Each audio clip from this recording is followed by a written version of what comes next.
Yeah, kind of a crazy time. We're talking about free agency, and yet there's been some interesting trades made in the last couple of days, including last night Baltimore trading Anquan Boldin to San Francisco. That is a strange trade. I know that there was some bonus money that was coming forward.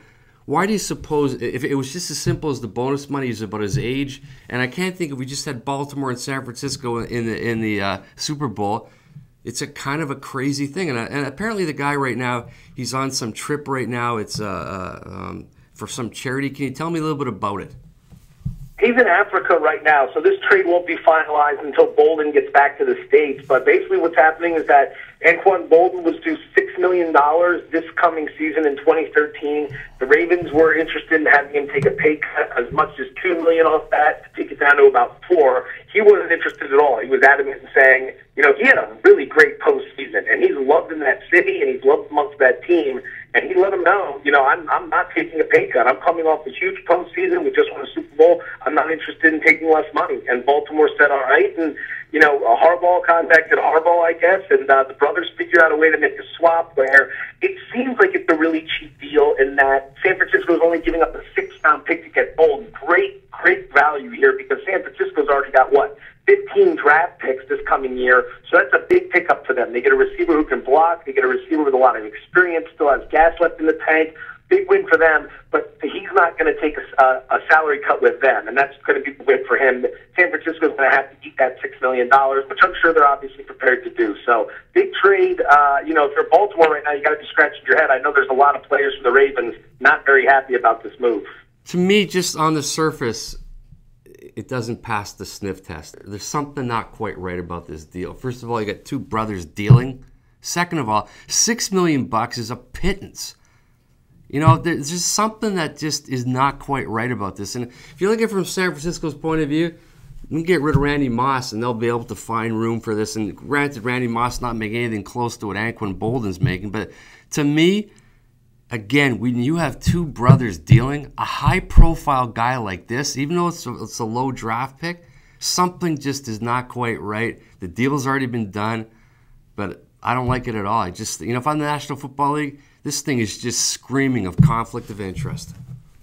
I can understand that point, and I can see why a lot of people are making that too, because it's certainly, you know, for what Anquan Boldin did in the playoffs, being as clutch as he was and the numbers he produced, you would think that you'd be able to get more out of it. The one thing to keep in mind, though, is, you know, player salaries continue to rise at an alarming rate, but the salary cap barely budged this year. I think it went up almost just about $2 million to somewhere over $122 million overall. Between the Joe Flacco deal and a lot of the other contracts the Ravens are dealing with right now, they were really pressed up against the cap. That's why they're going to lose Paul Kruger and some of the other top players on their team, and I think that's why they were willing to let Anquan Boldin go, because they want to get out there and they want to definitely re-sign Donnell Ellerbe, the linebacker who's going to be taking over for Ray Lewis.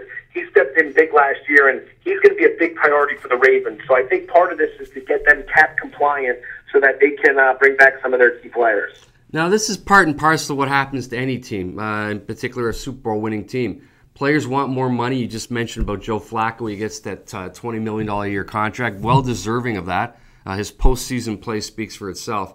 Teams have to rebuild. Teams have to get new players in there, either to just re-energize the current team or because they're going to be losing players. Tell me something about some of the, in your mind, who are the key free agents that are going to be moved? And I guess there's going to be moved as of today because there was actually, and I found this interesting, a 3-day window of opportunity for teams to get going ahead of the free agency, and yet the key thing was that they were not allowed to make any kind of announcements of any signings like right away because it would be just too obvious.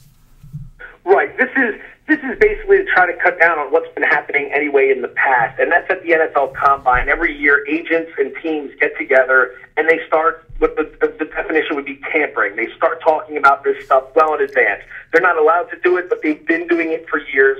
Because you got to ask yourself, when free agency opens up, I remember Albert Hainsworth signed his contract maybe 1 hour into free agency. You're telling me they're going to hammer out a 16, 25-page contract in less than an hour? No. They've been tampering and they've been talking beforehand. So this is the league's attempt to cut down at that, allowing a 3-day window before free agency. Some agents, I know Peter King wrote about this the other day, one agent said, this hasn't changed anything. It's been the same it's always been in the past. So tampering's tampering. It could have made things a little more interesting this weekend.